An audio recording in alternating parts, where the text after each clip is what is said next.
The year was 1888, and Kentucky's wilderness road was more curse than blessing. Wagons broke on rocks, storms turned dirt to endless mud, and many travelers disappeared between towns, swallowed by the forest. But there was a rumor. Somewhere along the path, hidden deep among black oaks and mist, sat an inn run by the Hargrove family. Travelers said its fire burned warm through the night, its bread was soft, its meat savory, and its rooms clean. And yet, those who entered often vanished. Elias Carter, a 26-year-old schoolteacher, knew none of this. He only knew his horse was near death, his coat soaked, and his stomach empty. When he saw the glow of lanterns on a porch through the fog, he whispered, "Thank the Lord," and steered his horse toward it. The door opened before Elias even knocked. Mrs. Hargrove stood there, round-faced, smiling, with hair tied in a bun too neat for the wilderness. "Oh, bless you, child," she said in a sing-song voice. "Come in from the storm." Inside smelled of roasted meat and cider. A large man, Mr. Hargrove, sat near the fire sharpening a hunting knife. Their son, Thomas, a broad-shouldered young man dragged in a deer carcass, its eyes glassy. Their daughter, Eliza, no older than 20, lingered in the corner, her gaze on the floor.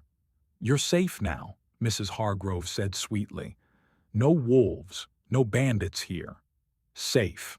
The word rattled strangely in Elias's ears. Dinner was served on heavy wooden plates, stew with hunks of meat floating in thick gravy, fried bread glistening with oil, and cider strong enough to numb the tongue. "Eat, son," Mr. Hargrove grunted. "You look starved." Elias obeyed. The stew was unlike anything he'd tasted, rich, fatty, almost too indulgent. He felt warmth spread through his chest as he swallowed, but unease gnawed at him. Why did the gravy taste sweet? His eyes wandered. Knives hung on the wall, not kitchen knives, but cleavers, hooks, saws. Too many for one family. The shadows from the fire stretched across them, making them glimmer like fangs. Still, hunger silenced his doubts. The next morning, Elias found 2 horses tied in the stable, saddles, bags, everything. Yet inside the inn, the travelers they belonged to were gone. When Elias asked, Mrs. Hargrove smiled thinly. They left before dawn. Couldn't wait for breakfast. But outside, Elias noticed muddy boot prints that trailed from the stables to the cellar door, and stopped there. His blood ran cold. That night, when the house slept, Elias crept down the creaking stairs. He pressed his hand against the cellar door. The wood was damp and sticky. The stench hit him first, rot mixed with smoke and boiled fat. By lantern light, he saw barrels filled with cloudy liquid. Hooks dangled from the ceiling, swaying. Bones, too long, too human, lay piled in a corner. On the butcher's table sat scraps of flesh, pale and unmistakably human. Elias's hands shook as he backed away. The stew, the fried bread, every dish, cooked in fat, human fat. Just as he turned to flee, a whisper brushed his ear. "Help me." He froze, heart hammering.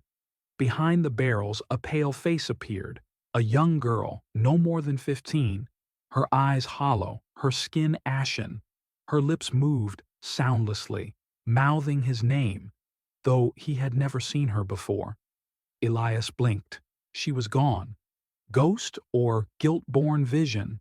He couldn't know, but he staggered upstairs, his stomach twisting with horror. The next morning, Elias sat at the table pretending to sip cider while his insides churned. Mrs. Hargrove's eyes lingered on him. "Did you sleep well, dear?" she asked too kindly. Elias forced a smile. "Yes, ma'am. Like a stone." Thomas grinned as he chewed on bread dripping with grease. Eliza said nothing, only watched Elias with eyes full of something. Warning? Sorrow? He couldn't tell. He knew one thing. If they suspected what he had seen, He would never leave alive. That afternoon, Elias slipped to the barn, pretending to check his horse.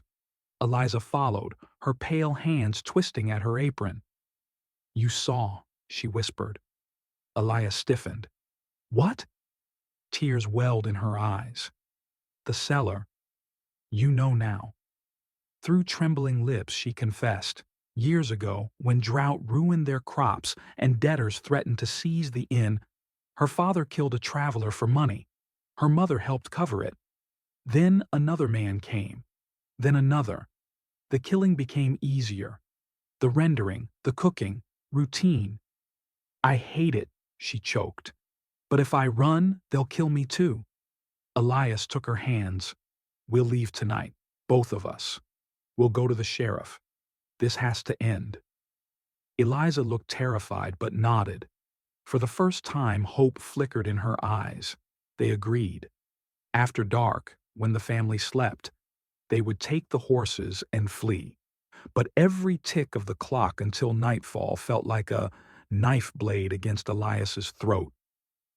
At supper, Mr. Hargrove leaned across the table, staring at Elias. "You're too quiet, school teacher. Quiet men have secrets." Elias forced a laugh, "Just tired from the road." The father's eyes narrowed. "Maybe you'll stay another night. Rest more." The way he said it made Elias's skin crawl. Later, as he lay in bed, he heard the doorknob turn slowly, then stop. Footsteps retreated. He clutched a knife under his pillow, praying dawn would come. Finally, under a sky so black it seemed endless, Elias crept into the barn with Eliza. They saddled 2 horses with shaking hands. The night was so quiet they could hear their own breaths. But just as they mounted, a voice sliced the silence. "Going somewhere?" Thomas stood at the barn door, a shotgun gleaming in the lantern light. "Don't do this," Elias begged. "We don't have to," Thomas sneered. "You think you can run? No one runs from us." In a burst of desperation, Elias lunged. He grabbed the barrel of the shotgun, shoving it upward as it fired. The blast rang like thunder. Horses reared, screaming. The second shot tore through Thomas's chest. He fell, choking, blood pooling fast. His eyes went wide with shock, then dull. Eliza screamed. Mr. and Mrs. Hargrove rushed toward the noise. Elias dragged her onto a horse. "Go!" They galloped into the forest, pursued by howls of rage. The Hargroves chased them with lanterns and dogs. The night echoed with barks, curses, gunshots. Branches lashed Elias's face as he forced the horse faster. Eliza clung to him, sobbing prayers into his back. "Don't stop! Please don't stop!" At last, the lanterns grew faint. The barking ceased. They broke onto the open road. Ahead, a sign. "Milltown, 8 miles. Salvation." They burst into Milltown at dawn, mud splattering the streets. Elias stormed into the sheriff's office, breathless. "You have to come. The Hargroves. They're killing travelers. Cooking." His voice broke. The sheriff, a stout man with a lazy drawl, raised an eyebrow. "That's a bold claim, son. Families like the Hargroves don't do such things." Eliza stepped forward, pale as paper. In broken whispers she described the cellar, the barrels of fat, the bones. Her tears made the sheriff shift uneasily. Finally he muttered, "Gather a posse." By nightfall, 10 armed men rode with Elias and Eliza back to the inn. The door burst open with a crash. Mr. Hargrove fired at the sheriff, but a bullet struck him down. Mrs. Hargrove shrieked, clawing at men until they bound her in chains. When the cellar was opened, silence fell. The horror was undeniable. Barrels of human fat, bones stacked like firewood, clothing and jewelry stripped from dozens of missing travelers. Even the hardened sheriff turned pale. The Hargroves' trial shook Kentucky. Witnesses wept as they described missing loved ones. The jury shuddered at the evidence. Mrs. Hargrove hissed at the crowd. Better their lives than ours. We only did what we had to. The gallows awaited both parents, but Eliza, who testified with trembling honesty, was spared. Still, townsfolk whispered behind her back, calling her complicit. She walked with her head bowed, carrying shame like a stone. Elias tried to return to teaching, but at night the cellar haunted him. He saw pale faces in his dreams, heard whispers in the wind. One evening by the river, he found Eliza sitting alone, staring into the black water. "I'll never be free of what they did," she said softly. "People see me and think of the barrels, the bones. I carry their sins." Elias sat beside her. "You were a prisoner too. You survived. That matters." Together, Elias and Eliza began writing letters to the families of the murdered. They didn't ask forgiveness, only told the truth. Some letters brought fury, accusations that she should hang too. But others brought something else, gratitude that the truth was known, that the dead could finally rest. Each letter chipped away at Eliza's guilt. Slowly, painfully, she began to breathe again. Years later, Elias returned to the ruins of the inn. The roof had collapsed, weeds strangled the porch, but when he descended into the old cellar, the chill returned. In the shadows, he saw her, the pale girl from that night. Only now her face was calm. She mouthed one word before fading into mist: peace. And for the first time, Elias believed the dead were free. The Hargrove Inn became legend, told in hushed tones across Kentucky. Parents warned children about greed, about silence, about the evil of looking away. But for Elias and Eliza, it was more than legend, it was their scar. In time, they married, bound not first by love, but by survival and healing. They raised children who grew up with one lesson etched into their hearts: evil thrives in silence. Speak the truth, even when your voice trembles.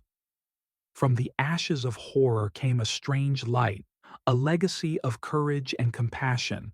And so, the disturbing cold case of the family inn, where every dish was cooked in human fat, ended not only with justice but with a reminder. Even from the darkest shadows, redemption can bloom.